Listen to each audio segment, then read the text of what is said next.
Assalamualaikum warahmatullahi wabarakatuh. Saya Rani Juliani dari Fakultas Hukum semester 3. Di sini saya akan mereview perkuliahan pertemuan ketiga hukum pidana lanjutan, yaitu tentang penyertaan atau delming. Istilah penyertaan disebut juga penyertaan atau turut campur dalam peristiwa pidana. Secara umum diatur dalam buku 1 bab 2 KUHP pasal 55 sampai 62. Dan secara khusus dalam buku 2 KUHP dan buku 3 KUHP dan beberapa peraturan di luar KUHP atau tindak pidana khusus. Penyertaan apabila suatu tindak pidana terlibat lebih dari satu orang atau beberapa orang melibatkan diri dalam suatu tindak pidana. Bentuk-bentuk penyertaan diantaranya yang pertama, yang melakukan, yang menyuruh melakukan, yang turut serta melakukan, dan yang membujuk atau menggerakkan, dan yang membantu melakukan. Penggolongan penyertaan. Menurut KUHP, golongan pelaku bentuk 1 sampai bentuk 4 yaitu bukan pelaku tindak pidana, tetapi pertanggungjawaban pidana disamakan dengan pelaku. Golongan pembantu bentuk 5 yaitu diatur dalam pasal 56 dan pasal 51 KUHP.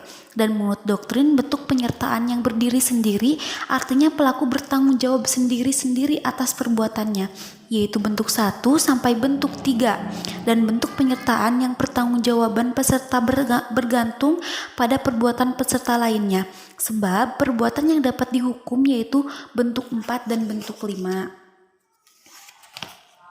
Bentuk-bentuk penyertaan yang pertama ada plagiar atau dader, yaitu pelaku yang melakukan tindak pidana. Dalam hal ini dapat dikategorikan sebagai pelaku tunggal atau juga dapat sebagai pelaku jamak.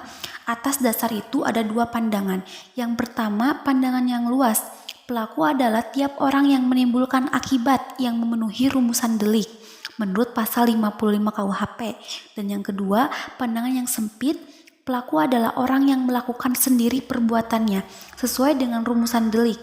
Jadi pelaku atau dader adalah orang yang melakukan sendiri perbuatan yang memenuhi rumusan delik, tetapi pembuat undang-undang tidak menentukan secara pasti siapa yang menjadi pelaku. Bentuk yang ketiga yaitu menyuruh melakukan, yaitu orang yang melakukan tindak pidana menggunakan orang lain sebagai perantara, tetapi perantara itu hanya berperan sebagai alat. Dengan begitu mempunyai ciri-ciri yang pertama, ada dua pihak, yaitu pelaku langsung manusia menstra, yang kedua dan pelaku yang tidak langsung manusia domina atau aktor intelektual. Dalam Don plagiar terdapat unsur-unsur. Yang pertama, adanya alat yang dipakai adalah manusia, yang kedua alat yang berbuat harus aktif, dan yang ketiga alat yang dipakai tidak dapat dipertanggungjawabkan atau dimintai pertanggungjawaban. Penyebab tindak pidana dapat dimintai pertanggungjawaban pidana terhadap orang yang disuruh adalah karena orang tersebut hanya berperan sebagai alat atau pelaku material yang disarankan pada yang pertama, tidak sempurna perbuatan jiwanya menurut pasal 44. Yang kedua, adanya keadaan yang memaksa menurut pasal 48.